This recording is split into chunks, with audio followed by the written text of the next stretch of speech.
Alright. The last time I attempted to record Inscryption, I accidentally recorded just my voice and my random, computer screen. I didn't have it set to record the screen that was playing Inscryption.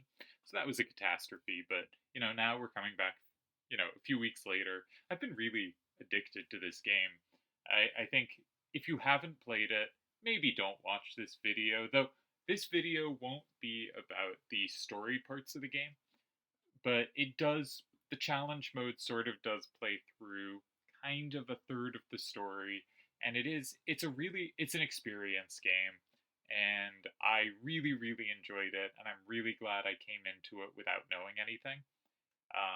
And I had just a wonderful experience with it. It's in 3 acts. It's very creative and weird and does things you won't expect. And most of them it pulls off. Act 1 is my favorite by a clear margin. And most people, Act 2 is their least favorite. And I'm firmly on board with that. I don't like Act 2 very much. But it's this wonderful, weird experience that shoots so many shots and hits so many of them. And I'm kind of just delighted by it. We're going to be doing gameplay, and this is a pure gameplay challenge mode. I notice the times I play games and talk more about the story, people more enjoy that than when I get into gameplay. Like, if you want me to be talking about gameplay of a card game, you have enough of that with my triple triad stuff. But I've really enjoyed this, and I wanted to talk about it. Um, in the challenge mode, you basically play through a modified version of Act 1, but you can choose your 3 starting cards from 8 possible deck selections. The graphics do kind of look like what you see here, though I think the in game version is a little nicer looking, and I have an affection for them. There are 8 possible starter decks. I'm going to give some opinions even before you know about the rules. This deck, the Waterborne deck, uh, basically, the game is played. This won't make much sense yet, but just to give a very broad, abstract feel, there are 4 lanes, and you do battle across the 4 lanes. There is a total health, which is basically a scale that goes from one side to the other. If it goes to -5, you die. If it goes to +5, you win that fight and continue in the game. Each time you do damage, it moves the scale 1. So doing damage is sort of the same as healing, which is this really interesting effect. So these 1/1s we have for 1 blood. 1 blood means you have to sacrifice 1 card to bring them out. You have a deck of your main deck of cards that kind of do things, and a deck of squirrels, which are sacrificial fodder. Squirrels are great. Don't underestimate squirrels. If we look at this deck, we see it has 2/1/1s. They have flying, which means they can do direct damage over the opponent's creatures. In general, flying is very important, very dangerous when the opponent has it, and pretty bad for us to have. There are some exceptions, but the reason for this is flying massively increases the volatility in how often someone swings to +5 or -5 and wins or loses, and we don't want volatility. We have to beat a lot of fights in a row to beat the game. Volatility is really bad for us. We need our deck to consistently win. We can't have it having random results. The second ability they have, next to the flying symbol, is the dive underwater symbol, and that means on the opponent's turn they dive underwater and do not block, which might be nice if you wanted to keep them alive, but not being able to block is an incredible weakness. And flying has the problem that you can't control the board, right? If you fly, you're not picking off creatures you need to take out because they're doing more damage than these are. I think these 2 Kingfisher cards are some of the absolute worst cards in the game, if not the absolute worst. And there's a bunch of kind of advanced reasons that we'll probably get into shortly that make it even worse than that appears. Which is to say, actually, let's just mention this now. This is an advanced thing. You basically don't find this until you go online looking for strategies. But there is a fair hand mechanic where your opening hand in a game, if the deck has it available, will include a 0 cost or a 1 cost card. Which means if you can get down to only very good 0 or 1 cost cards, you are guaranteed a very good card in your opening hand. Most commonly, this is used by getting exactly 1 card of those types, so that you always get that 1 card and you can do things to power that card up and make it sweep. And that's some of the most dominant strategies available, though it can be quite risky to set them up. So having a lot of 1 cost cards, all these cards cost 1 blood, is really costly. Now the third card would take more explaining, but suffice it to say, it goes on the board. it dives underwater, and the second turn, it comes up as a random card of 3 cards. The problem is, those 3 cards all want different things, and 2 of them want you to have set up in close to opposite ways. One of them does really well if there's nothing facing it, and one of it needs to be facing something. And so, because you don't know which one you'll get, you cannot strategize around it, and it is worse than the sum of its parts. This is the worst deck in the game, in my opinion, but I am pretty good at this. I have done a ton of the hardest challenge runs, and I recently kept track of my win percentage. And if I have to play each deck, okay, I played this way too much. Suffice it to say, I'm pretty good at this. I have won with every deck except for this deck, and I do it without save scumming, which most people do save scum to get through this. I'm proud of myself. I've been working on this. All right. I think the second worst deck is the egg deck. No, the second worst deck I think is the ant deck. With fewer challenges on, the ant deck is pretty good. You'll notice, so the bottom 2 numbers on each card, on the right is health. Health does not regenerate between turns, it is a total number, and on the left is attack. For ants, the left power is how many ants you have on board. So if you put out the flying ant, the middle one, it is a 1-1. But if you had it and the ant queen both out, they would both have 2 power and become 2 1s. So having 1 ant out is 1 power, having 2 ants out is 4 power, having 3 ants out is 9 power, and having 4 ants out is 16 power. 9 and 16 sounds like huge overkill in a game where you only need to do 5 damage. It turns out in some ways it's not actually enough power, and it doesn't scale that well. I think if you're doing the early challenge runs as you level up, I actually really liked the ant deck when I was first doing it, but it really drops off hard for the later ones. It's just, the skunk is a really problematic card in various challenges. Some people are high on it. They're not right for the hardest challenges. The only time I've beaten this, I basically had to get rid of all these cards and move on to a completely different setup. Then we have eggs. Eggs is kind of terrible. These eggs can hatch into very powerful creatures, but the requirements for getting them to hatch require you making a truly horrendous deck, so you should not treat them as hatchable cards. The cost here, you'll notice, isn't a blood, it's bones. I should be going faster through this part. You want to see gameplay, you don't want to see the setup. Suffice it to say, because this is no one-cost cards, it allows you to move into various setups, but it is also very low power.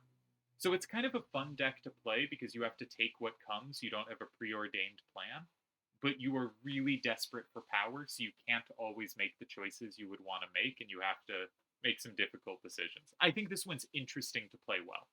And of the 3 decks we've looked at so far, this is by far my favorite to play. I think widely considered the next worst must be the vanilla deck. My win rate with the vanilla deck is very similar to my win rate with the other remaining decks. The cards basically don't have abilities. The only ability is block flying or reach, whatever you want to call it, on the bullfrog.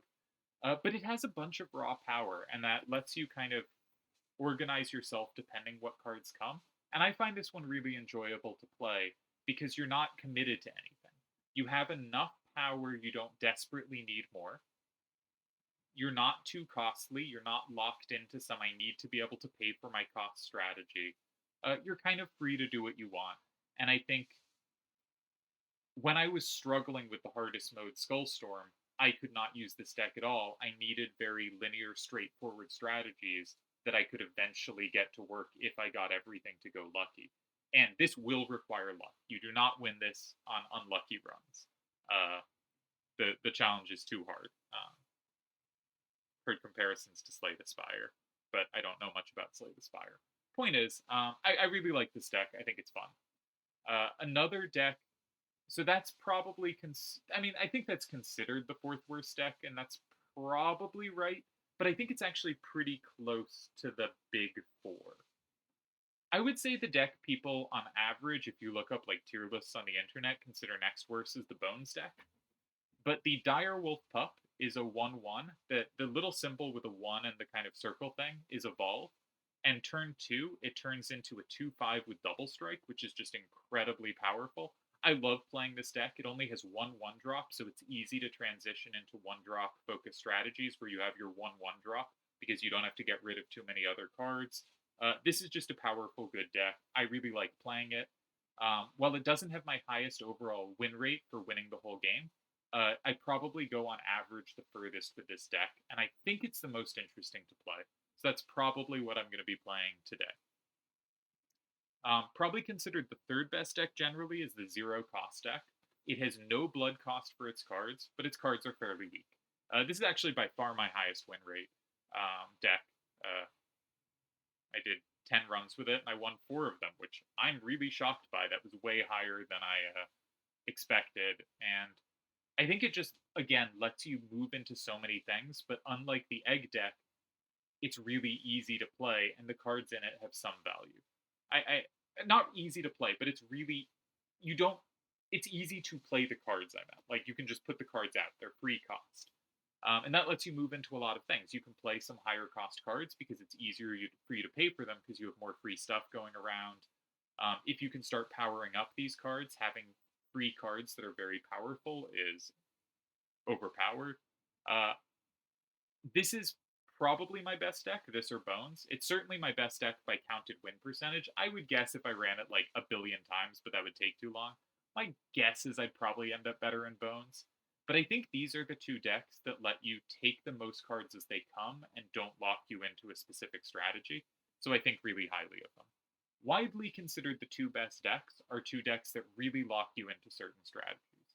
One of them is the Blood deck. Sacrificing that goat on the left counts for 3 blood. This lets you play this deck so differently than other decks. You get rid of the card on the right so that the goat is your only 1-drop, and then you start running high cost cards, and you can set up ways to recur the effect of the goats. And you can start running cards that just other decks won't run. Like that 3/7 for 3, and its ability we won't get into, but it's very annoying. You would never run anywhere else, but in the goat deck, it's a good card. And one thing I like about this deck is it wants very different cards than other decks want. And so playing it and being skilled at playing it has different skills than being good at other decks. And I think that's really neat.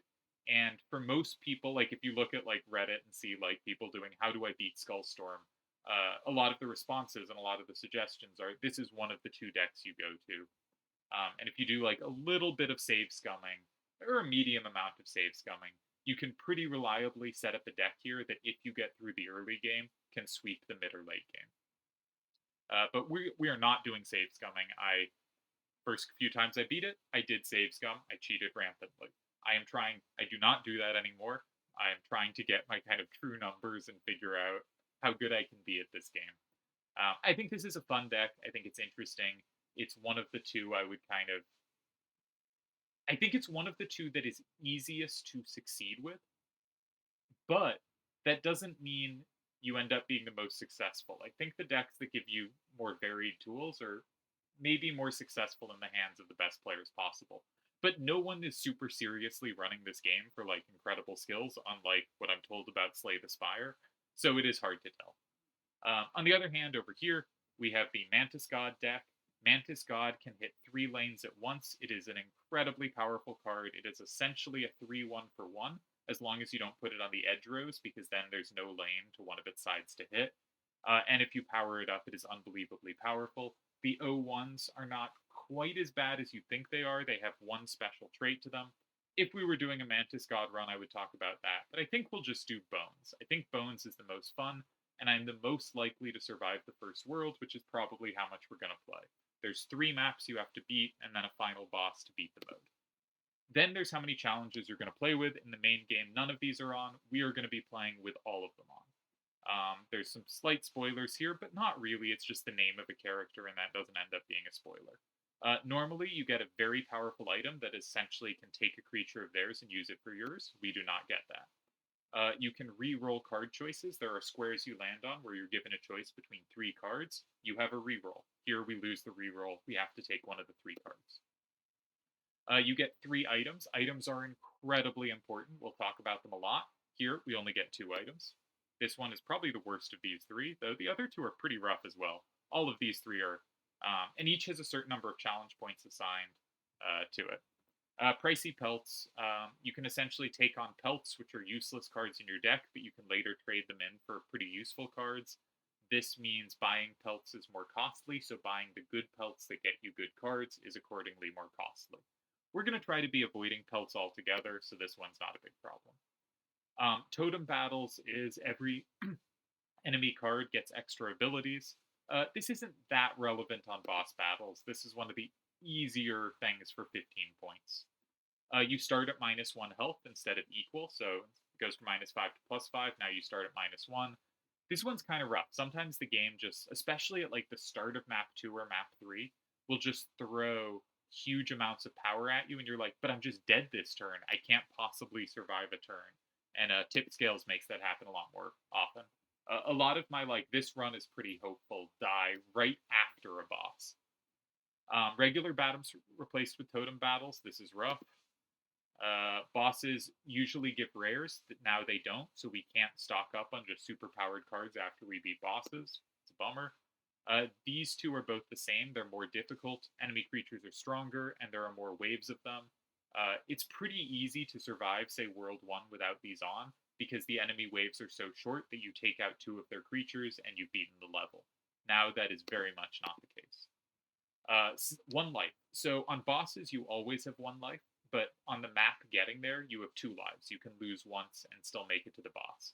And if you do, you get an extra, basically, squirrel for the boss, an extra card to sacrifice. Here, we don't get that card on bosses, and we do not get that extra life on normal maps. This one's tough. This one's one of the more challenging ones. Annoying. All our cards, if an enemy card faces them, that card gets +1 power. But it's only our starting cards. It's not our cards for later, so we can often move off it. This one is fairly dodgeable, and in some decks actually weirdly slightly helps. But in the Waterborne deck, which is already horrible, this completely murders it. Our fish go underwater, our squirrels, sorry, go underwater, which basically means that your squirrels, your semi-infinite resource, cannot be used to chump block. This is annoying. On easier challenges, this isn't that big a problem, but on the hardest ones, it would be delightful to have squirrels that can just block if needed, and here they can't. This one changes the final boss to a pirate thing, and this one, all bosses have 2 sequences, 2 halves to them. The first half and the second half all have kind of interesting mechanics to them. Here we will only be seeing the first half because the second half will be replaced by them just having a huge army of like the most powerful card in the game basically. And much of the strategy of Skullstorm is when you choose all the challenges, which are skulls as you may notice, is how do you survive the grizzlies. So I really hope I have a good run here because it's really easy to just like lose immediately.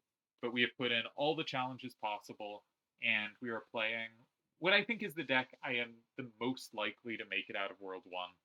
I did 10 runs with this deck. I won 2, but I had good chances to win more. If I'd gotten unlucky, I could have won less. So this is what the map looks like, and we're going to choose our path moving up it to the boss. And which squares and tiles we want to land on depends a little on our deck. But the first tile is always a place where we hand in pelts, and we always start with 2 pelts. That's technically not true, but who cares? 2 rabbit pelts, and we can switch them for 2 cards. Now, this is a place that if you were playing this game and you were unable to beat this, what you should do is you should quit out to the start screen and come back until you see cards you like. We will not be doing that. We can look at our deck. We have a raccoon, which is not a very good card. Some people like it more than I do. A coyote, which costs bones. You get bones every time something of yours dies. What's nice about this is it's a separate resource from blood. So if I sacrifice a squirrel to get out raccoon, 2 squirrels to get out dire wolf pup, and my raccoon dies, I've had 4 deaths. I've sacrificed 3 squirrels and my raccoons died. Each death gets me a bone. Only my card's deaths get me bones, so the raccoon has an ability. Opponent creatures' deaths also get you bones. And that can pay for the coyote, and you don't have to sacrifice anything for it. At that point, you can just play it. But it can be clunky to play because you probably can't land it in the first couple turns before some stuff has happened. So it is a little slow, but it has pretty decent power for that. The game clearly thinks that 1 point of power is worth 2 points of health. So a 2-1 versus a 1-3 should be about balance. I think in many ways the 2-1 is probably actually even better than that. Okay, so we can pick 2 of these cards. The worker ant only makes sense if you're an ants. It's a 1-2 on its own. with no abilities. 1-2 for 1 is not the end of the world, but we also don't really want to block up the 1 cost spot unless we have something really good to put there. The Turkey Vulture is a 3/3 for 8 bones. 8 bones is really clunky to get to. There's one way that can kind of sneak you there, but I almost never want the Turkey Vulture. I think it is another card in contention for one of the worst or hardest to get working well cards in the game. One thing I like about the game is I think tier lists in some ways are a little silly because different decks do want different things and different strategies are viable. For instance, the Lammergeier is an X4 where the X is half the number of bones you have. So if you have cards like the Turkey Vulture and other stuff that uses bones, this is terrible. It might be like a 1/4 for 3 if you're using your bones, or worse, an 0/4. It rounds down. If you have 1 bone, this is an incredibly high cost card that does almost nothing. But there are some decks that produce a lot of bones and don't have any other use for them, and there is also a potential strategies built around it being potentially the highest power flyer in the game that can really take advantage of that to pick off wins that you otherwise shouldn't get. So there's a very specific Lammergeier box strategy. We will not be using it, but it is to say, if you put it at the bottom of tier lists, sure, it's usually pretty bad, but it can also do stuff nothing else can do. And in those spots, it's the best card in the game. How do you evaluate that? Pronghorn moves around and also hits forward left and forward right, but not its own lane. I find this difficult to use. I think movement abilities, which you'll see arrows going left or right, tend to make cards worse and harder to handle.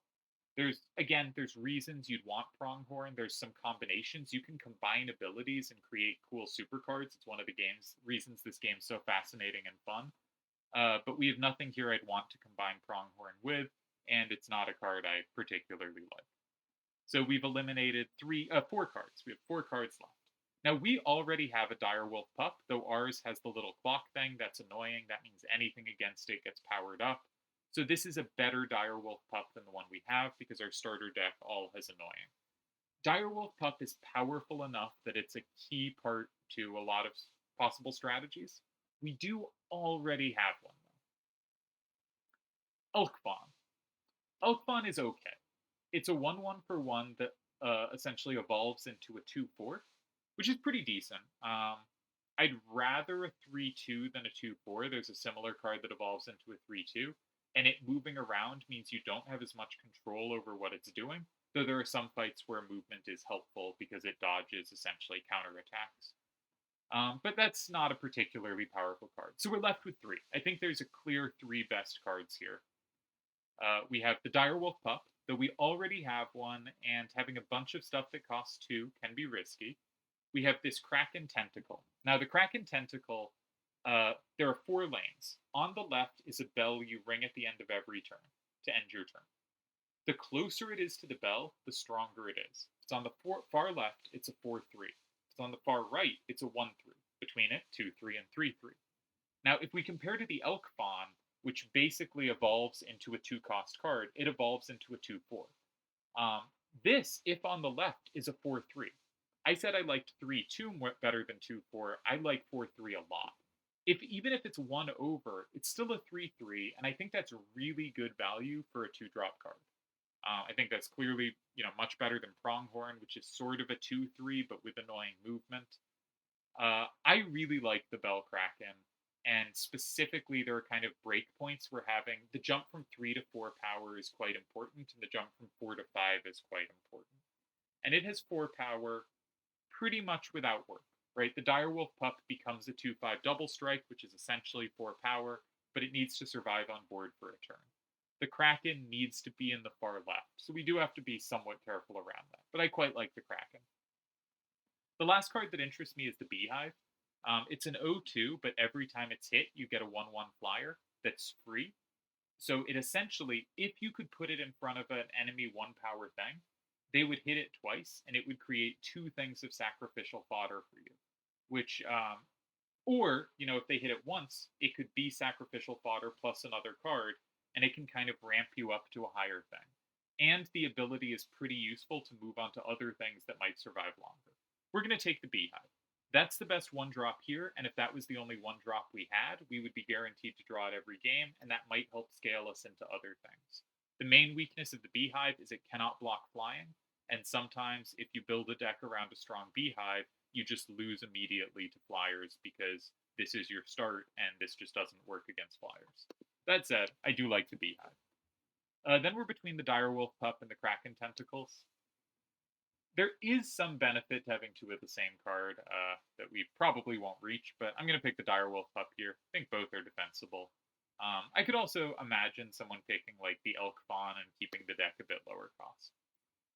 Sorry we're taking so long here. I'm going to skip all dialogue and stuff. Okay, we can choose map. The left one fills your items up. Our items are already full with two kind of crappy items. We're going to need to replace those items. If we go there, we will get a 2/2 for 2 that spawns an item when we play it. This can be a nice way to cycle through items. The middle option lets us sack one of our cards to give another card its abilities. This is very interesting, right? This means, for instance, we could do two things. One is we could combine two effects. Now here we actually don't have very good ways to do so. Our cards aren't set up to do stuff. But you could imagine, say we had like an 0/4. You put the Beehive's ability on it, that 0/4 is going to live longer. It's going to make a lot of 1/1s for you. That's a really nice combination. Or there could be some ability of like, say, blocks the first time something's hit. Our Direwolf Pup is really good if it survives a turn and evolves, but is not good turn 1.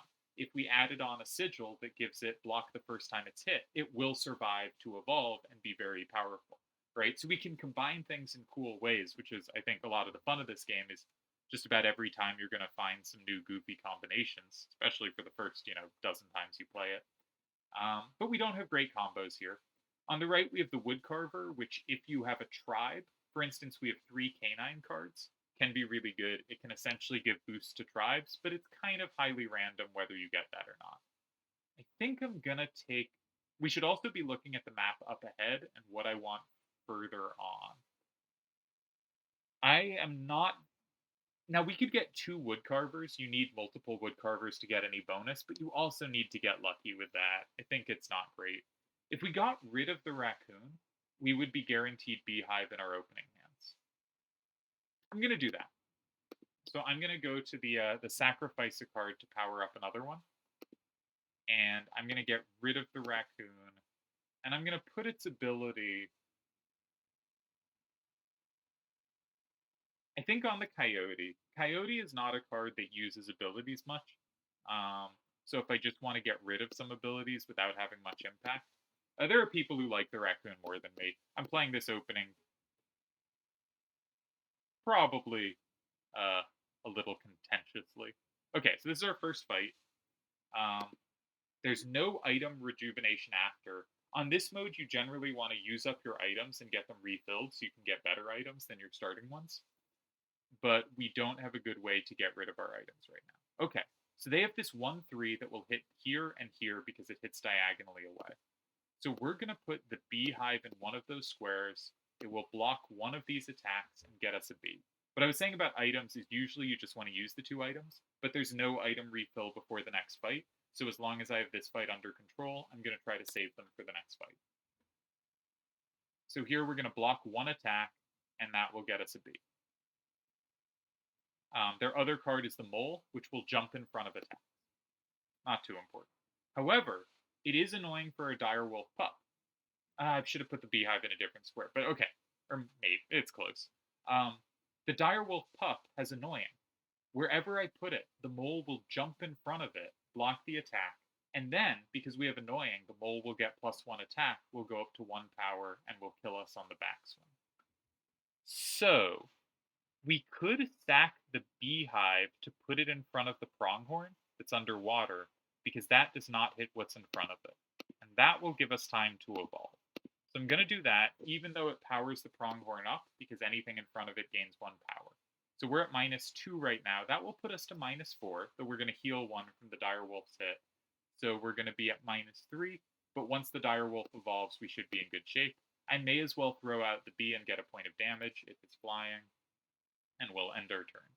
We'll go to 5. They will hit us for 2 because the Grand Fur these randomly spawn will block 2 of the damage.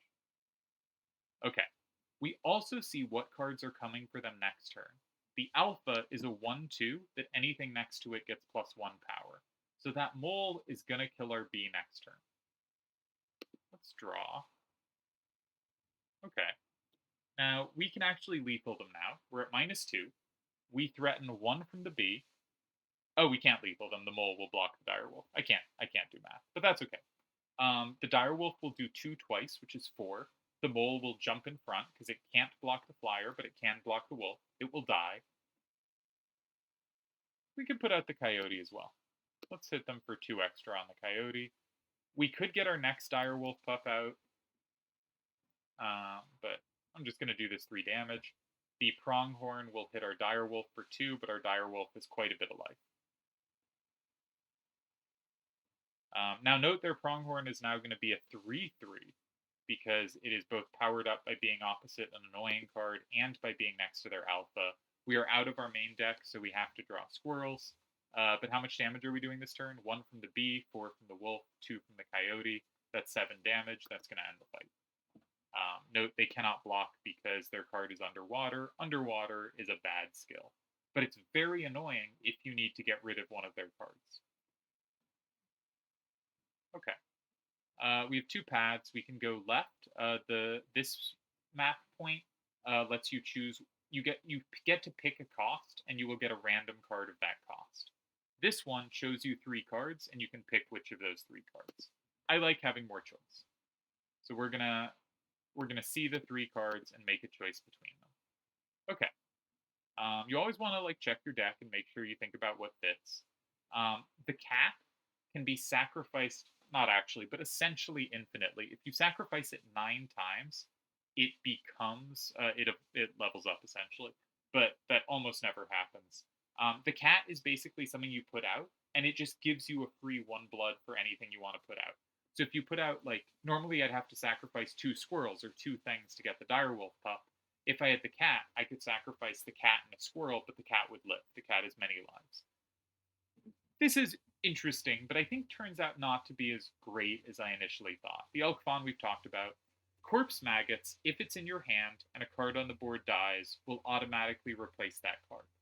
Now, a 1-2 is not that important, but you can move this ability onto a costly card and get it out essentially for free anytime something of yours dies.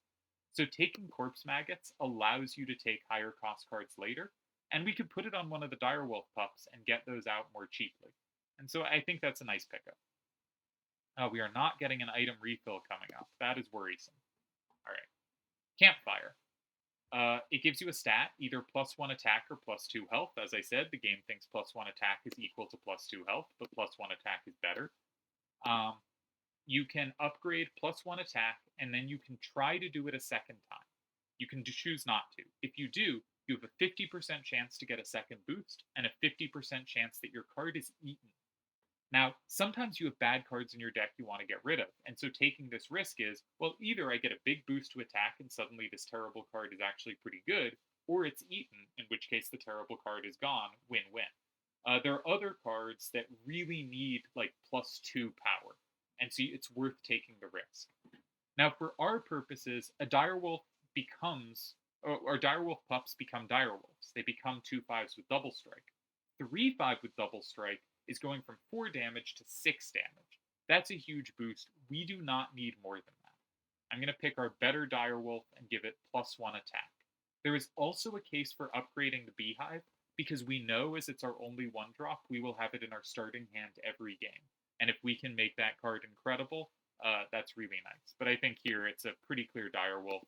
The difference between 2 and 1 power, which when we evolve it, and we're not going to try for twice, when we evolve it into a direwolf is 6 versus 4. That's too important to jump. Okay, there's still no item refill coming up, which is really worrisome because we are going to lose against the bosses if we can't get good items. Alright, so this is a 1-1, but it's a flyer. Our beehive can't block it. So we're going to put our beehive in front of the 1-1 it can block. I'm still going to try not to use our items if we don't have to this fight. They have a wolf coming. Okay, we're probably going to have to use our items. So we're down to -2. and they have this flying wolf coming. So they're going to do 3 damage next turn. At least. Yeah, we're going to have to use items here. If we just think about it, we could get our direwolf pup out. But if we didn't want to sack our beehive, we'd have to draw a squirrel and sack the bee to get it out. It could pick off the wolf cub. Flying is not evasion, right? It is evasion offensively, but not defensively, so we can still kill that. Our beehive would still block the opossum, but we'd take 3 from the wolf, and we don't have a way to gain life back. However, we have these 2 items. The pliers does 1 damage to them, which would be enough for us to survive, and then our direwolf pup would evolve the next turn, and we'd be able to outpace them in damage. And the squirrel would also the squirrel we could use the squirrel and the bee to get the direwolf pup and see if we draw into something good from our main deck. But I'm going to take the safer way. I'm going to go the aqua squirrel and the bee into the direwolf pup, get rid of their wolf cub, which will become a 3/2 next turn. And we're going to do 1 damage to them using an item. This game is some body horror. Maybe I should have given a trigger warning there, which is to say that pulled a tooth out of our mouth to weight the scales. And now we're going to hit. When our beehive dies, our corpse maggot will replace it, and we'll be able to kill their opossum next turn. So that's a nice sequence for us. And our direwolf pup will start doing 4 a turn, which will outpace their 3 from the wolf. So we should be in okay shape if not too many more threats are coming. Okay, a wolf cub is coming. That's a little bit of a problem, because again, they have special totem skills this fight. All their stuff is flying. So how much damage are they threatening next turn? They're threatening 4. We're going to do 4. So we won't die next turn. So I think we want to draw main deck, see if we get something impactful. Got the coyote. Now the coyote can just finish off the wolf. It's a 2/1. That's great. We may as well get the extra point of damage from the bee, and now we're in really great shape. Normally, early on fights are very easy and don't take calculating much, but with all the challenges on, they are genuinely tricky. All right, how much damage are we going to do? We're going to do 1 from the corpse maggots. The direwolf will hit once, killing the cub, and then hit again for 2 more damage. That's 3. Bee brings us to 4. Coyote brings us to 6. We're going to do 6 damage. We're going to do lethal this turn. There is some benefit to overkills, so I'm actually going to lower our damage by 1 so that we don't kill them this turn and get a big overkill next turn. It's not very important, but I'm just going to slightly optimize this. We know they won't have any blockers next turn because the top row shows us what they would play next turn, and it turns out they ran out of creatures. Also note there is overkill damage. So if they have, say, a 1/1 with a 1/1 behind it, right? So if this 1/1 dies, the next 1/1 will replace it. If you do 2 damage in that row, the overkill damage from the 1 of the first will go to the second, and you can actually clean out the row. Is that an item on the top left? It might be. I really hope it is. I don't like the axe pick. We won't get into it. I'm trying not to slow down too much. So here you can see, most evolutions, the evolved version just costs 1 more. So the direwolf pup becomes a direwolf, but the direwolf pup costs 2, and the direwolf costs 3. The wolf cub, which we saw some last fight, becomes a wolf, which we also saw last fight. Now, if we take the wolf cub, we will stop guaranteeing our beehive draw. But I do think the wolf cub is pretty good, and damage is nice. I hate the wild bull. 3/2 for 2 is the same as a wolf, but it moves around, and that is very annoying to work with. We're not going to do that. So it's between the direwolf and the wolf cub. The reason I'm going to take the direwolf is we have these corpse maggots. Because if we can move the corpse maggot's ability onto the direwolf, then we can get it out basically for free. So as I said earlier, because of a card we got earlier, we can start taking higher cost cards. All right, we have a campfire, and we will get an item refill. Okay, good. We have a chance against the boss. Our deck is not, we haven't seen super overpowered cards or anything. We're not busted enough to be able to just take out the boss casually. So we have another plus to attack. Now, we could get our other direwolf pup up or our direwolf up. This direwolf pup, 2/1, it hits all the breakpoints it needs to. It's in good shape. Because annoying is actually pretty bad on these, because it essentially means they kind of have 4 health instead of 5 when they evolve, and 4 health is a problem for the bosses, we're going to put it on the direwolf, which has the full 5 health. If we had gotten a health bonus, I'd consider putting it on the beehive, because the longer the beehive can stick around, the more bees it produces, and bees are wonderful sacrificial fodder. But we're going to keep powering up our high end. We kind of need a good high end for the bosses. And we're going left because we need the item refill, which is the thing on the farthest left. We will use our squirrel here. I should not forget to use our squirrel because we really want both our item spots to be refilled. We need multiple chances to get good items. So I'm just going to grab the squirrel now. It puts the squirrel in our hand. We have a 1-2 that when it's hit does 1 damage back to whatever hits it, and a 2-1 that will jump in front of attacks. So they're threatening 3 damage this turn. That's not lethal. That said, I think we want to put, and we'll use the aqua squirrel rather than the squirrel just in case we need a chump block. We'll put the beehive in front of the porcupine because that'll get us 2 bees. And we can't do anything else. So we're going to get hit for 2 here, and they're going to threaten lethal next turn, and we better not see more stuff from them. We do. Okay, but I think we might have tools here. I think we're fine. Because we got that bee and we have a squirrel, so if we get a 3rd sacrifice, we can get out our direwolf. And our direwolf, not only, you might think, well, it can kill the coyote but not the other. It actually is just going to kill both because of that overkill damage, and because this first coyote has the jump in front of attacks ability. And let's actually just do all the damage we can. It's really good not to kill their rabbit, because it means they can't possibly do damage to us in the right lane. When we see useless cards like that, we should not think about killing it. We should think that is a lane blocked for their purposes, and we should try to dominate the other lanes.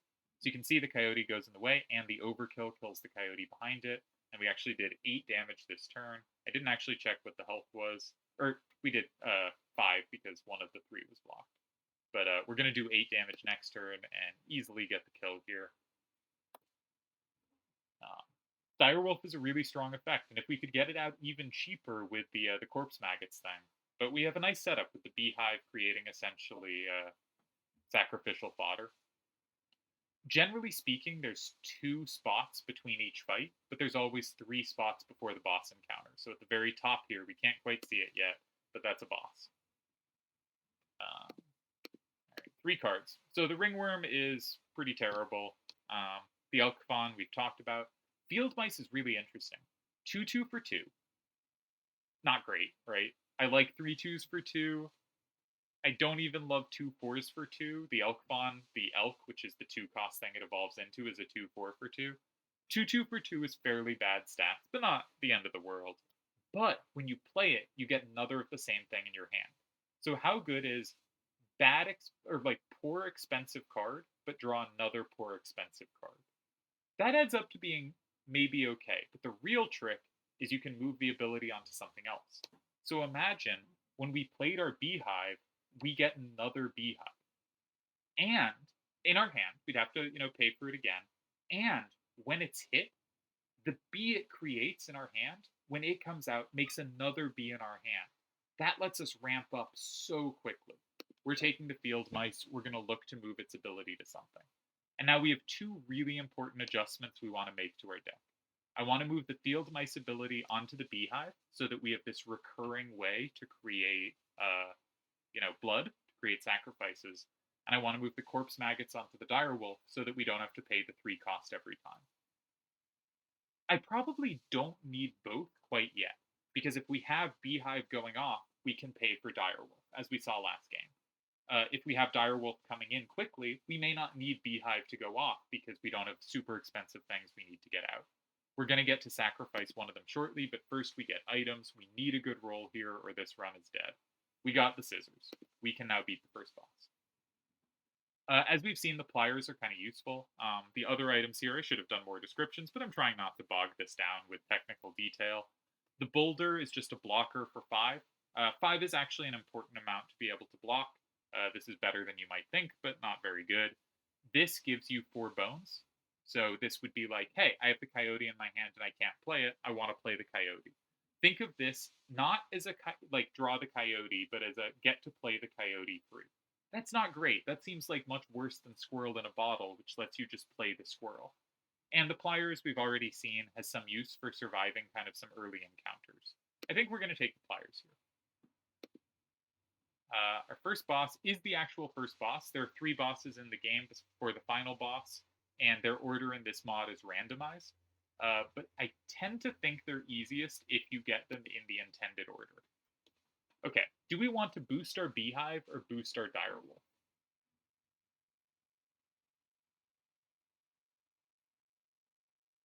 I'm going to boost the beehive. Even though our deck is very small right now, right, you draw 4 cards in your opening hand. One of them's a squirrel, so you draw 3 of these cards. We draw half our deck, and once we've sacrificed a card, over half our deck in our opening hand. So it's not like we, it's not like it's going to take us a long time to see any card here. So the fact that we're guaranteed the beehive doesn't mean that we're actually going to see it that much more than any other card. We're going to see every other card here a lot. But if we think like, okay, I want to be able to get out both direwolves and the direwolf in a game, that costs 7 mana, essentially, 7 blood. The corpse maggot brings that down to 4. We also need 1 for the beehive, so that would be 5. And if we pump up the beehive, maybe it's right to put it on the direwolf. My instinct is put it on the thing I know I'll get out a lot. There's also reasons to care about which lanes things come out in, and sometimes the corpse maggot direwolf setup, it comes out not at the moment you want. But actually, I think I've talked myself into this one. This is now a very good direwolf, right? This is a great card. You might argue it was already a good card, but 3 blood is, for most decks, very costly. We just happen to have a beehive deck that can get it out a little more efficiently. Got any gold in that there, Skull. It's the prospector. So we get a boulder to start. You always get a boulder to start this one. We know we'll get the beehive. Now, there's nothing in this fight that has 1 power to block, or at least not at the start. Probably something will come out. I think we just want to block the coyote.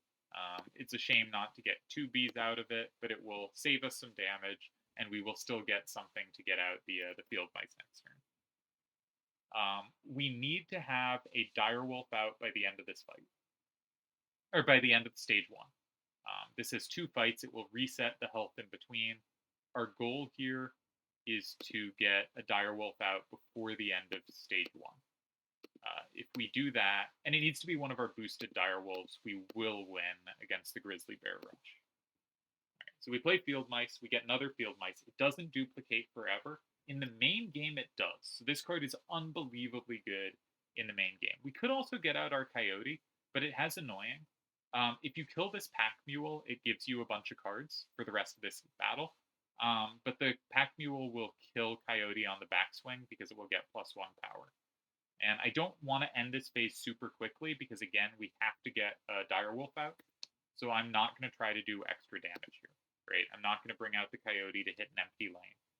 We're going to clear their board. Okay, the adder has death touch, so the adder will kill our field mice. I'm going to start drawing this so I can get our next field mice out. We could sacrifice the field mice out and the squirrel to get out of the way of the adder, but I'm going to let the adder kill our field mice, and then we'll kill it in response. And we're just trying to stall till I have a decent setup. Okay, wolves are scary, but that's okay. The wolf moves around, so it will hit the boulder, and then it will move left. And if we have our field mice in this center right spot, it'll kill the adder, and then it will kill the wolf next turn. So I think that's what we want to go for here. We can also just use our coyote as sacrificial fodder, because I'm really just trying to make sure we get a direwolf pup out.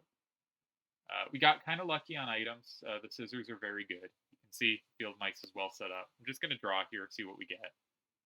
This is annoying, so I cannot put it in front of the pack mule. All right, we're just going to pass the turn. That will take out the wolf. All right, we're going to start drawing. Our direwolf, it only has 1 power. This is not the direwolf we need. Oh, this direwolf will work. And actually, the way it works is fun. So, yeah, okay, we'll just pass the turn here. Get some damage on the pack mule. And now we'll take out the wolf cub with our direwolf pup. And we do have sufficient items we can beat phase 2. Um, Before I understood item use, I had a lot of trouble getting through phase 2 of bosses. Alright, this direwolf pup would have been better to get, but the one we have will work. So we'll finish phase 1. Nice to kill the pack mule just because you get a few bonus cards, including like a squirrel and stuff, but we don't actually need them. So I'm just going to end this quickly. And what phase 2 is in this mode is 8 grizzly bears, 8 4/6s that block flying, so you can't just fly past them. This is a nightmare. And if you don't have items, you need to kind of strategize so that you can win in one lane and hold off in the others. So you need some defensive cards, some offensive cards. It is quite tricky. However, we have the scissors, and the scissors can simply cut up a card. And this, for one turn, a card will come in the next turn, will open a lane for us to attack into. That's going to do 4 damage. That's not enough, but we have the pliers. The pliers is pretty good at picking off these spots, and that will be enough to get the kill this turn. Note that our other dire wolves, because they can do 3 times 2 equals 6 damage, wouldn't need the help of the pliers. And so we only needed the scissors to know we could beat this stage if we fought it well. But now we really need item refill, and we need those items to come good. So on World 2, we're going to try to grab as many items as we can. And if the items aren't good, we're going to use them as quickly as possible to try and refill them. Alright, I hate the Great White. It dives underwater, so it can't block, which makes it useless against grizzlies. It does have 4 innate power, which means if you can clear a lane that almost gets the kill, the pliers would get you there. But I hate this card. 1/1 with Death Touch. Like, you can move Death Touch to other stuff, but what would we move it to? Like, the dire wolves are already doing enormous amounts of damage. The field mice I'm going to put on the beehive.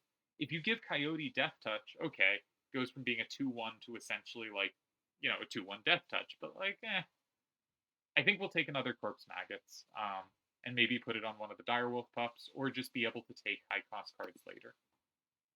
So, I like Corpse Maggots quite a bit. And that ends World 1. I could stop here. Ooh, but I love this spot. I used to avoid these spots. There's a sort of challenge. They give you 3 possible things you can see if your deck. They'll pick 3 random cards from your deck. And if you pick the one on the left, it'll always vary what they show here. But if you pick the one on the left, those 3 random cards need at least 4 power. Now, if we think of our deck has 7 cards, and it has 11 total power. So our expected is 11 out of 7 for 3 cards. We're kind of even to make it. If we get the direwolf, we're very likely to, but okay. This one on the right is do 2 cards of the 3 random ones picked have the same tribe. So our coyote, our direwolf pup, and our direwolf are all canines. So if any of these 2 cards are picked in the 3, we win. If one of them is picked, we don't. But if at least 2 of the cards are these canines, we're going to succeed on that one. But the one we should pick is the middle one, which is 3 abilities. We have a pretty good chance to pass with any, but every single one of our cards has at least 1 ability. So we're just guaranteed to pass with this. Even the coyote, which didn't come with it, has had 2 added. So we're going to pick this, which guarantees the win. Note, you may not always want more cards in your deck. If your deck is really good, the thinner the deck, the better it's going to be, the more reliably you'll get the good cards. So there are times when you want to intentionally try to lose the tribes. And I used to try to lose it a lot, but I've started going for the wins more. And you can see we have 1 from the first, 2 from the second, 3 from the third. We very easily pass this. This is usually the easiest to pass. And now we have our choice of 3 cards, all with 2 bonus sigils. Now, there's an upside and a downside to bonus sigils. The upside is obviously the cards do more things. The downside is, if a card already has a bonus sigil, you cannot start adding more on, nor can you sacrifice it to put its sigils on another card. So you are kind of locked into what you got. But you can get some incredibly busted cards this way. So the mole in the middle is terrible, we're going to ignore that. The field mice, so we know what field mice do, but it's now a 2/2 that you can sack infinitely for blood for other cards if it's still alive, and it puts an X2 ant in your hand. Okay, we don't really get payoff from the ants, but drawing a free card is always pleasant. That seems pretty good. We also have the Warren, The Warren is an 0-2 for 1 that makes an 0-1 free bunny in your hand. It has every time you kill something, you get bones for kills while it's on the board as well. And when you sacrifice it for something else, its stats are added to that other thing. The downside of this is we know we'll always draw our beehive. This will fight for that slot. Sometimes we'll draw our Warren. I actually think the Warren is better than the beehive, that it creates its sacrificial fodder that comes with it immediately is really nice. And using it and the thing that comes with it to sacrifice, the apple means they will give their stats to that thing too as they die. Meaning, when you sacrifice it to something, it's an 0-2, that thing will be 0-2 stronger. So I think, now the problem is our beehive, when we add the field mice to it, will be better than the Warren. But the Warren is better at dealing with flyers, which sounds weird because neither of them can block flying. But because it creates its extra thing to sacrifice immediately, you are quicker to be able to get out your powerful things. The field mice is pretty good. I'm going to take the Warren. I think Warren is one of the best cards in the game. And we get item refill. This is huge. Okay. The fan gives you flying until end of turn. There's some tricks with this. We don't need the plier. I'm going to take the fan here because there's one extra card if you take the fan that can come later. Like, it gives us one more out for a grizzly bear beating strategy. Probably won't come, but I think it gives us slightly higher odds. Okay. This time turner or whatever gives us a strat for the grizzly bears. We won't get into that yet. We'll get into it when we get to it, but we have a way to beat the grizzly bears. I would love to have a second way because we might need to use it if one of these fights is hard or goes wrong. So I'm probably going to use up the fan to try to get a replacement item. Now here we can see the power of the Warren. Oh no, they have a beehive. If we hit the beehive, we get the bees. That's delightful. Alright, let's put out our own Warren. That gives us a rabbit. And now we can double sack, and we're going to get a boost to stats from both of these. Our 2-1 is actually going to be a 2-4. So actually, we could just block this 3-1 with it and not die. Let's do that. So we can already see paying off. You'll notice we have -1 attack because they have Stinky, which lowers the attack by 1. We would normally have more attack than this. But wonderfully, with Overkill, we're going to kill the adder behind it and won't get counter-killed. We'll just take a squirrel. I guess we'll hit the beehive, give ourselves a bee. We could use the flying here, which would end the fight. May as well. There's no reason to extend the fight, so actually I'm just going to use this and end the fight. Won't kill their creatures in front of us, but we do 6 damage, and that's more than what's needed. Alright. So we're definitely going to want the item refill. I like to be able to choose the cards rather than pick the cost, so I'm going to go right. There is a case for going left here, because I'm trying not to get 1-drops, and that way I can guarantee I don't get a 1-drop. See here, yeah, maybe I should have gone the other way, though maybe this just came badly. I don't really want either of these 1-drops. I think the beehive and the Warren are just much better for ramping me up. The black goat you can sacrifice to immediately get something costly out, but I think we just have ways to get stuff out already. So I think I want to take something that doesn't get in the way of guaranteeing me the Warren or the beehive. That means we have to take the river snapper, which is just not a card I like. But sometimes you got to make choices like that. We're going to pick up the items. It will only refill 1 item because we're only missing 1, but we have a chance to get a better item. The magnifying glass pulls any card out of your deck and into your hand. This is pretty useful, though not great for the bears, but nice to have around. Got another 35, 40 minutes in me, I think. All right, so they will all go underwater. Okay. So the mantis will hit both directions. The beehive can't block the bee, but I do want it to block the mantis. We're going to take 2 damage here, but nothing we can do about that. We could use the magnifying glass to pull out a different card, but I think this should be sufficient.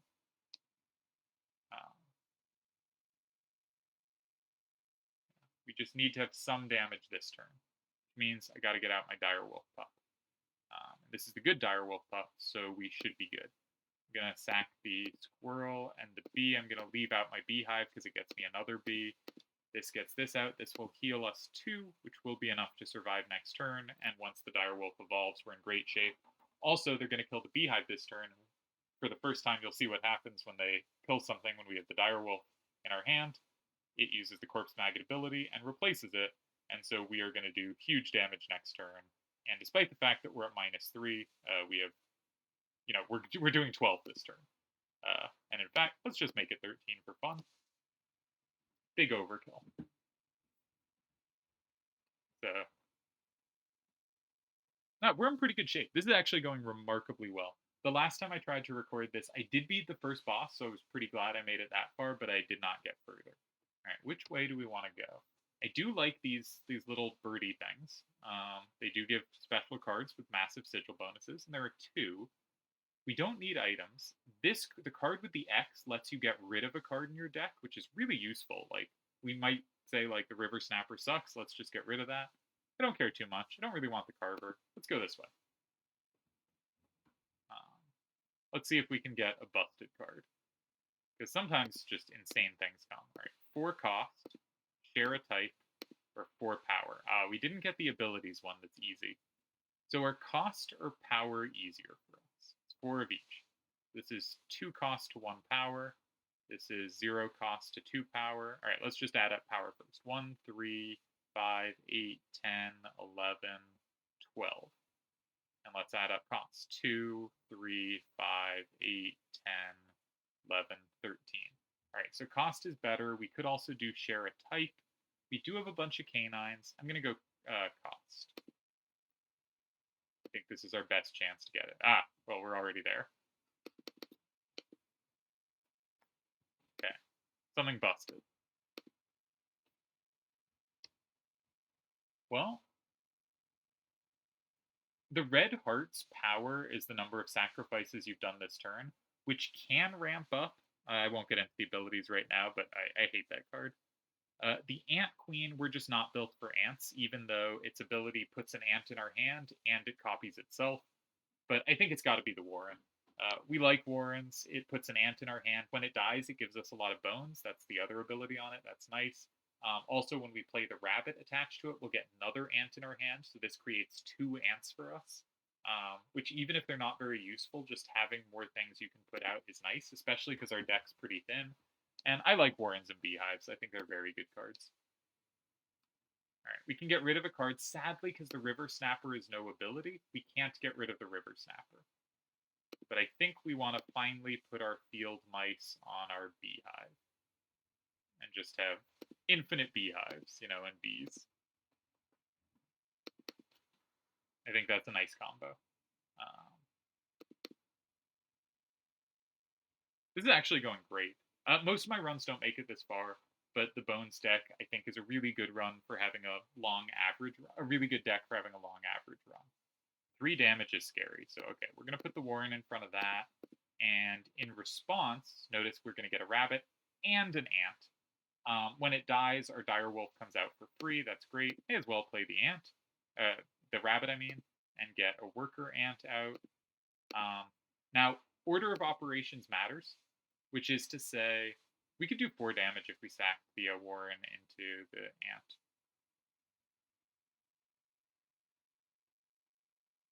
You know what? Let's just do it. We also have a million bones, but we don't need them. So one of our cards will die next turn to this Rattler, right? The card on our left, both of our cards will jump out to replace it, but only one can do so. It will always be the one on the left, so it's going to be the direwolf that comes out. But generally, when order of operations happens, just always check what's on the left. And we get the direwolf. Also note, so the direwolf is -1 attack because they have Stinky. When the direwolf kills it with the first strike, the second strike will get full damage, which I think is good. I think that's how the game should work. I mean, we're just going to win this turn, so let's do it. And the teeth that fall there is the overkill damage. Overkill teeth can be used to buy pelts, which is something we have not done. All right, so we have another of these challenges. See if we can get something fun. Again, I'm going to try to get these. I think, again, there are spots where you don't want to risk this because you just don't want to add to your deck. But I think that's not us. So if we get the corpse maggots, we fill the bones requirement, but we need exactly that. Let's not do that one. It's 4 power or 6 health. Are we generally power or health oriented? Health. So let's go 6 health. You know, if we get the River Snapper, as we just did, we've already done it. All right, let's see if we get anything fun. Sometimes you get nothing. Okay. The Beaver has 1 cool combo, but we did not get it. Actually, it has a few cool combos. We didn't get it here. Ignore the Beaver. Magpie, when it comes out, you can search your card for a deck for any card and put it in your hand. That's pretty great.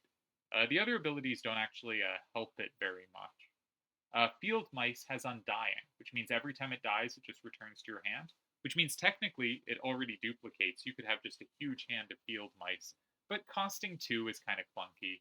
I think I'm just going to take the Magpie. I just like having a card that can search out other cards. There is a case... Nice.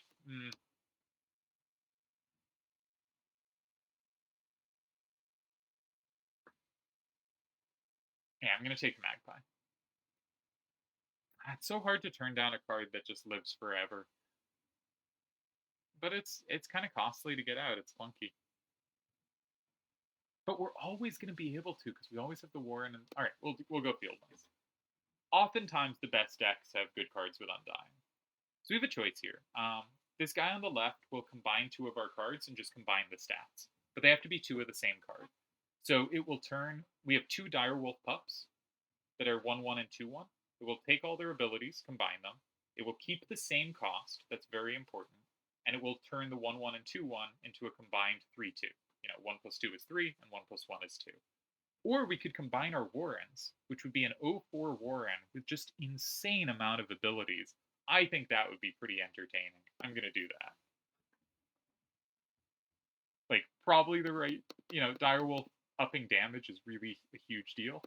But, this Warren's just going to be so ridiculous. Like, it's going to put an ant in our hand. It's going to, when we sacrifice it to something else, that gets 4 more power, 4 more toughness. That's just such a huge card now. All right, we don't have any item space, so we're going to get a Pack Rat, which is a 2/2/2 that spawns an item. These are, you know, pretty good. 2/2/2 is bad stats, but spawning an item is great. And we get our second boss. We actually got the bosses in the game order, because now that we've seen the first 2, we know which one the third will be. His special trait for the first half is when you play something, he takes it. So when every second turn, he will take the most recent thing you played to his side. So we're going to give him some squirrels, and we are going to use the time to set up our own stuff. We need a Direwolf, and we need it in a specific square. So we'll start with the Warren. Yeah, they do have movement. Thought they had movement. That gives us the ant. Actually, we can... I can just end this turn. Yeah, I'm not going to be fancy. I'm just going to end this turn. We're going to play the rabbit. That gets us another ant. Then we're going to sacrifice the rabbit, which gets us 4 bones, which is enough for us to play the corpse maggot. We traditionally don't play the corpse maggot just by paying its cost. We let it come out on its own. But this lets us get out the Direwolf immediately, which will end phase 1. Now, normally you want to really be setting up on phase 1 for phase 2, but our Direwolf is powerful enough, this will just do it. Notice it is an insane 9 health now, because we sacrificed our new Super Warren.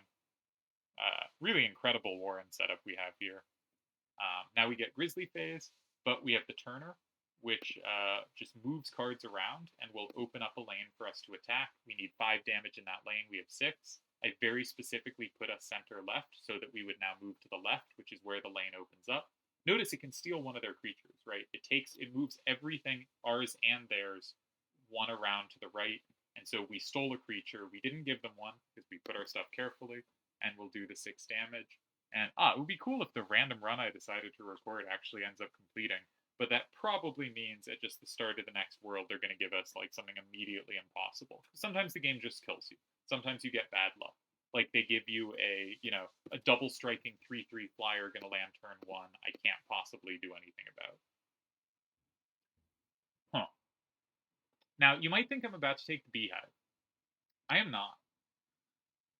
The reason I'm not is we have buffed our beehive, and if we have 2 1-drops. If we add a third 1-drop, suddenly there's a 33% chance we get our incredible Warren, a 33% chance we get our really good beehive, and a 33% chance we get an okay normal beehive. I'd much rather 50% chance busted Warren, 50% chance really good beehive. So we're going to take the bone costing card because it won't get in the way of stuff. It's just an O2 that when you sacrifice it adds that 2 health to other stuff stats, but it doesn't get in the way of the rest of what we're doing. It's very much a like, this card is nothing, it doesn't help our deck, we'd be happy to get rid of it, but it doesn't hurt our deck either. We reach map 3. Alright, obviously we want items. I'd love to take the birds, but we're going items. I want a new item. Okay, Direwolf Pup is always good. We can combine them, hopefully, if we get the right stuff. Now we'll take items. Hopefully we get something good. We did not. So I'm just going to take the pliers, and I'm going to try to use up our 2 items quickly so that there's no item refill soon. But so that kind of at the first opportunity we have, we can get a refill. But now I'm a little worried, because if we don't get items, we've really relied on items for the last forms. And we've given ourselves a lot of chances to draw good items. Okay. Per usual, we have... Are you the annoying one? No, you are not. It's cool. We have our... Why won't you focus on the Warren? There we go. Gonna get our Warren out. May as well put it in front of the bull for now. I kind of want to just get our Direwolf Pup going. We'll put it in the rabbit lane just so it doesn't die. It will do 1 damage this turn, right? So that'll get us up to even. We're going to take 3. That'll put us on -3. We will kill the rabbit and hit for 2. That will put us up to -1. So we shouldn't die. Alright. And if we need blockers, we have, we can draw squirrels and get ants. I love the stats we get off this Warren. I've never had a Warren with this setup. This is really neat for me. That's an annoying porcupine. So we are going to have to find some way to block this wild bull. I guess we're going to just pick at it, just do 1 damage a turn. But prevent damage to our face. That porcupine does 1 back and doesn't die, so it can block our direwolf next turn. But our direwolf is so much life that as long as we don't die to their wild bull, this is fine, right? Our direwolf's going to survive whatever comes. And now our second worker ant, God, this rabbit warren just creates so much value for us.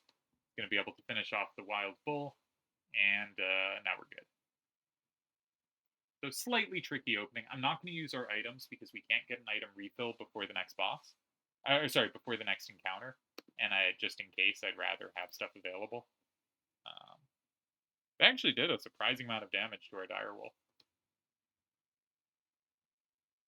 That 1/3 Wolverine, every time it kills something, gets +1 attack. But, good job to the direwolf. The direwolf is not always the big high-cost target every deck wants. There are lots of decks that don't want high-cost targets. There's lots of stuff going on. Ooh, interesting. So this gets a Pelt, which is a horrible card in our deck, but this up at the top right above it lets us get rid of it quickly. The X lets us get rid of a bad card. We could finally get rid of the River Snapper, or we could take the Campfire and give a boost, but I want to get rid of the River Snapper. I don't like that card. So normally I don't take the Pelts, but I see... Oh, I screwed up. I should have seen this at distance. So this guy can sell you this knife, which is scissors. Same as scissors. Slightly better, actually. It gives... Yeah. Yeah, so you're forced to take a Pelt. We could also buy a Pelt. We're not going to. I don't want bad cards in our deck. But I should have seen this coming and known I was going to buy the knife here, and I would have opened up an item spot. I've made... If we die due to bad items, this was my fault. We can get rid of a card here. You can just get rid of the Pelt, but he won't give you a reward for it. We're going to get... Nope, not that one. Luckily, you have to click to confirm. We're going to get rid of the stupid River Snapper, and it, in reward, gives you a card that lets you start every fight with 1 bone, which is pleasant, right? Makes it easier for us to get out. Is Coyote still in our deck? Do we still have Coyote? I think we do. And other bone cost cards, like the Mealworm we just picked up. All right, stupid rabbit pelts. Oh no, they're flyers. We have the beehive. Oh, yeah, the game did it. I think we're going to survive, but this is how the game kills you. This just does 6 damage immediately in the air, right? If we played our beehive, our rabbit pelt, we cannot stop this. We must use this to pull a card out of our deck. And I'm going to pull the Warren out so we can sacrifice into the field mice and do enough damage to stay alive. We're also going to use this just to... because it was going to do 6 and we only do 5. I hate when the game does this. Sometimes the game just wants to kill you. This is just like, I mean, this is very close to death because the mole will also stop any attacks we do on the ground next turn. I think we're dead next turn. I'm going to get out this.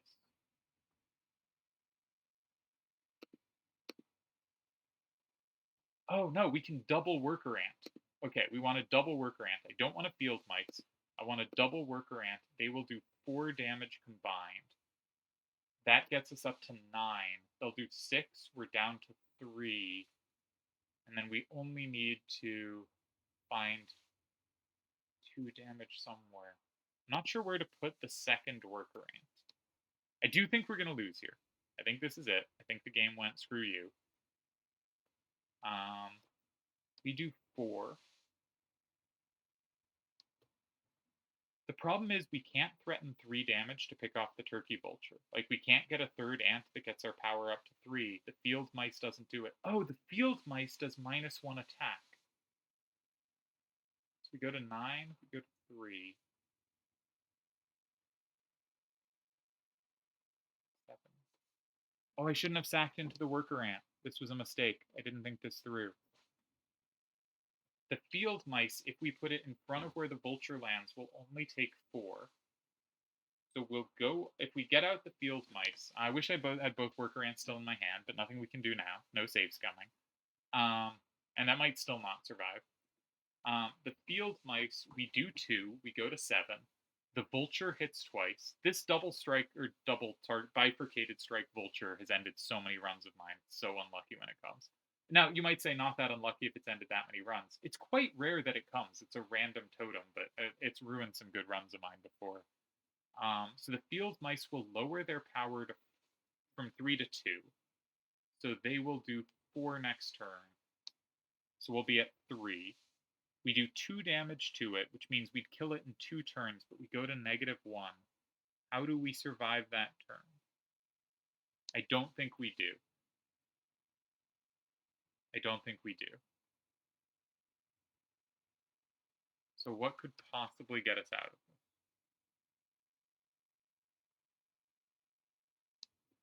I think we need to draw the Coyote next turn. I think I need to put this here. So we're doing 4. And if we draw the Coyote, we survive next turn. God, they add another thing. Okay. Because the mole is going to jump over and block both Worker Ants. So I have to do a real draw. If I do a non-real draw, I'm just taking way too much. Okay. We got the Pack Rat. Alright. Well, the Pack Rat, if we draw Scissors, we can kill the 3/3. If we draw Scissors. So I have to just sacrifice my 2 things and hope we draw Scissors. Yeah, we didn't get it. Ah, there's the run. So this can be frustrating because I think our deck was good enough that, like, if we don't get a horrible flyer level, probably should beat it. There is an argument maybe I could have retained items, but I don't think I had a way to. I think last fight kind of forced it. Anyways, yeah, World 3 can be tough. Some decks are built such that this is less of a problem, but those decks have a much harder time getting this far. I think that was a really nice run to show this off. I'm a little disappointed I didn't get to beat it, but the double hitting vultures are a nightmare. and often there's nothing you can do there. All right, so that's Inscryption. Hope you enjoyed this run, and I think it's a fun game with interesting strategy to it. And yeah, I like this challenge mode, but the game itself is a real experience, a really interesting thing. You don't have to like card games, but liking them certainly helps.